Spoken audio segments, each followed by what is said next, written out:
40년을 이를 갈았습니다. 복수할 날만 기다렸습니다. 평생 저를 짓밟던 형제들, 없는 사람 취급하던 형제들, 그 사람들이 이제 와서 무릎을 꿇었습니다. 돈 좀 빌려달라고. 제가 뭐라고 했는지 아십니까? 꺼지라고 했습니다. 지원했습니다. 40년 묵은 체증이 내려가는 기분이었습니다. 저는 사남매 막내로 태어났습니다. 태어난 게 죄였습니다. 집안에서 저는 사람이 아니었습니다.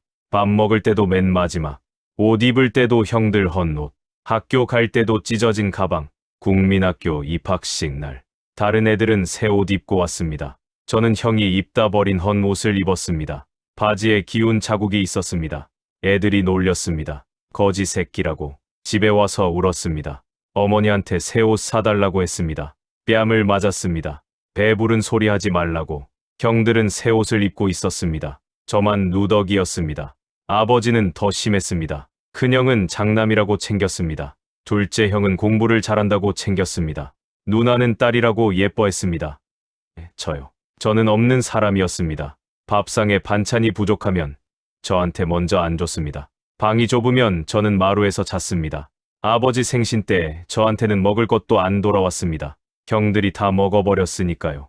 그러면서 아버지는 웃었습니다. 형들이 잘 먹으니까 보기 좋다고. 저는 옆에서 굶으면서 지켜봤습니다. 배가 고팠습니다. 하지만 더 아팠던 건 마음이었습니다. 아, 나는 이 집에서 사람 취급을 못 받는구나. 그때 처음 알았습니다. 중학교 때 일입니다. 선생님이 저를 부르셨습니다. 너 공부 잘하니까 좋은 고등학교 가라. 추천서 써줄게. 기뻤습니다. 집에 달려가서 말했습니다. 아버지가 뭐라고 했는지 아십니까? 너는 공부해서 뭐하게? 빨리 나가서 돈이나 벌어. 큰형은 그해 대학에 갔습니다. 둘째 형도 고등학교에 다니고 있었습니다. 돈이 없는 게 아니었습니다. 저한테 쓸 돈이 아까웠던 겁니다. 막내니까. 막내는 배워봤자 소용없다는 겁니다. 그날 밤 이불 뒤집어 쓰고 울었습니다. 소리 죽여서 울었습니다. 들키면 또 맞으니까요. 이가 갈렸습니다. 두고 보자. 내가 꼭 잘 되어서 복수하겠다. 그때부터 이를 갈기 시작했습니다. 야간 고등학교를 다녔습니다. 낮에는 주물 공장에서 일했습니다.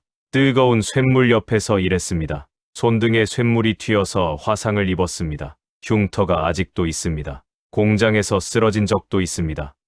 열사병이었습니다. 병원비가 없어서 그냥 버텼습니다. 그때 형들이 뭘 했는지 아십니까? 아무것도 안 했습니다.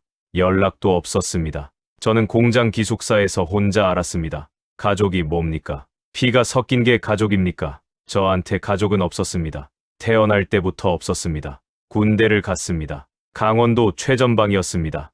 2년 8개월을 복무했습니다. 면회 온 사람 없었습니다. 편지 온 것 없었습니다. 명절에 다른 병사들은 소포가 왔습니다. 저는 아무것도 없었습니다. 우편병이 저를 불쌍하게 쳐다봤습니다. 그 눈빛이 아직도 생각납니다. 제대할 때 마중 나온 사람 없었습니다. 역에서 혼자 버스 타고 집에 왔습니다. 집에 오니까 큰형이 결혼을 해 있었습니다. 제가 군대에 있는 동안에요. 아무도 안 알려줬습니다. 막내한테 알릴 필요를 못 느꼈던 겁니다. 축의금 낼 돈도 없으니까. 있으나 마나한 존재니까. 혹시 듣고 계신 분들 중에 비슷한 분 계십니까? 가족한테 없는 사람 취급당해본 분, 형제한테 평생 무시당해본 분 있으시다면 제 심정 아실 겁니다.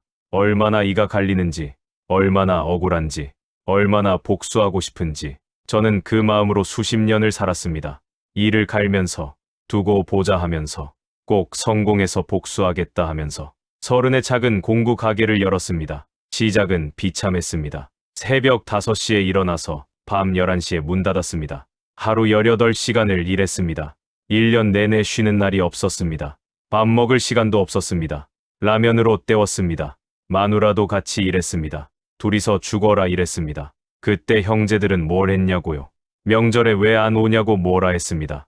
막내가 버릇이 없다고 했습니다. 도움은 한 번도 안 주면서 잔소리는 기가 막히게 하더군요. 40이 넘어서 가게가 조금 자리를 잡았습니다. 숨통이 트이기 시작했습니다. 그때부터 이상한 일이 생겼습니다. 형들한테서 연락이 오기 시작한 겁니다. 큰형이 전화했습니다. 야, 막내야. 요즘 좀 잘 된다며. 형이 요즘 좀 힘들어. 가게가 안 돼서 좀 도와줄 수 있냐. 가슴이 철렁했습니다. 도와달라고요. 평생 저를 없는 사람 취급하던 사람이, 제가 화상 입고 쓰러져 있을 때 연락도 없던 사람이 이제 와서 도와달라고요. 뻔뻔하더군요. 기가 막히게 뻔뻔하더군요. 그때 저는 깨달았습니다. 아, 이 사람들한테 나는 도구였구나. 필요할 때만 찾는 도구, 쓸모없으면 버리는 도구. 그동안 무시한 건 쓸모가 없었으니까. 이제 와서 연락하는 건 쓸모가 생겼으니까. 피가 거꾸로 솟았습니다. 40년 동안 참았던 분노가 치밀었습니다. 그래서 말했습니다. 형, 미안한데 나도 힘들어. 못 도와줘. 전화를 끊었습니다. 손이 떨렸습니다. 하지만 시원했습니다. 40년 만에 처음으로 시원했습니다. 둘째 형도 연락이 왔습니다. 더 뻔뻔했습니다. 야, 조카가 대학 가야 되는데 등록금이 없어.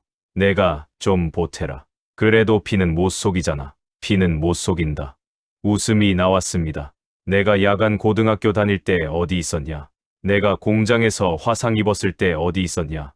내 아들 대학 보낼 때 누가 도와줬냐? 아무도 없었습니다. 그런데 피가 못 속인다고요. 피는 돈 필요할 때만 속이지 않더군요. 거절했습니다. 형, 나도 내 자식 건사하기 바빠. 미안해. 전화를 끊었습니다. 더 시원했습니다. 누나도 연락이 왔습니다. 누나는 다르게 접근했습니다. 막내야, 우리 언제 이렇게 됐어? 형제끼리 너무 멀어진 것 같아. 명절에 모이자. 그러더니 본론을 꺼냈습니다. 있잖아. 형부 사업이 좀 어려워서 잠깐만 도와주면 안 되겠니? 내 결혼식에 오지도 않은 사람이, 바빠서 못 온다던 사람이 이제 와서 도와달라고요. 거절했습니다. 누나, 나도 사정이 있어. 미안해. 전화를 끊었습니다. 속이 후련했습니다. 지금 듣고 계신 분들께 묻겠습니다. 제가 잘못한 겁니까? 제가 매정한 겁니까? 40년을 무시하던 사람들입니다. 제가 어려울 때 손 한 번 안 내밀던 사람들입니다. 그런 사람들이 제가 좀 잘 되니까 손 내밀었습니다. 그걸 잡아줘야 합니까? 저는 못 잡겠습니다. 잡으면 바보입니다. 또 이용당합니다. 그래서 뿌리쳤습니다. 후회 없습니다. 형제들이 저를 욕하기 시작했습니다. 친척들한테 말하고 다녔습니다. 막내가 돈 좀 벌더니 형제를 모른다고, 피도 눈물도 없는 놈이라고 웃겼습니다. 제가 언제 은혜를 입었습니까? 받은 건 무시와 천대뿐입니다. 그게 은혜입니까? 친척들이 중재한다고 연락이 왔습니다. 가족인데 화해하라고 정중하게 거절했습니다. 가족은 우리 마누라, 우리 자식들이면 충분합니다. 피 섞인 남이 더 필요하지 않습니다. 세네카라는 옛 철학자가 말했습니다. 은혜를 모르는 자에게 베풀지 말라. 맞는 말입니다. 베풀어봤자 돌아오는 건 없습니다. 다 쓰면 또 무시합니다. 그런 사람한테 마음 쓰는 건 바보짓입니다. 저도 바보짓을 그만두기로 했습니다. 마르쿠스 아우렐리우스라는 사람도 말했습니다. 타인의 악행에 분노하지 말라. 그것은 그들의 본성이다. 대신 내 평화를 지켜라. 맞습니다. 형제들 본성이 그런 겁니다. 제가 바꿀 수 없습니다. 대신 제 평화는 지킬 수 있습니다. 그래서 끊었습니다. 연락을 끊었습니다. 지금 저는 66입니다. 편안합니다. 형제들 연락 끊으니까 편합니다. 안 보니까 편합니다. 명절에도 안 갑니다. 경조사에도 안 갑니다. 마누라랑 둘이 조용히 삽니다. 아들 가족, 딸 가족이랑 명절 보냅니다. 이게 진짜 가족입니다. 피 섞인 남 말고 마음 나누는 사람들이 가족입니다. 비슷한 경험 있으신 분들께 말씀드립니다. 더 이상 참지 마십시오. 가족이라는 이름에 속지 마십시오. 피 섞였다고 다 가족 아닙니다. 어려울 때 곁에 있는 사람이 가족입니다. 좋을 때만 손 내미는 사람은 가족이 아닙니다. 기생충입니다. 정리해도 됩니다. 끊어도 됩니다. 나를 지키는 게 먼저입니다. 저는 끊었습니다. 그리고 행복해졌습니다. 여러분도 그러시길 바랍니다.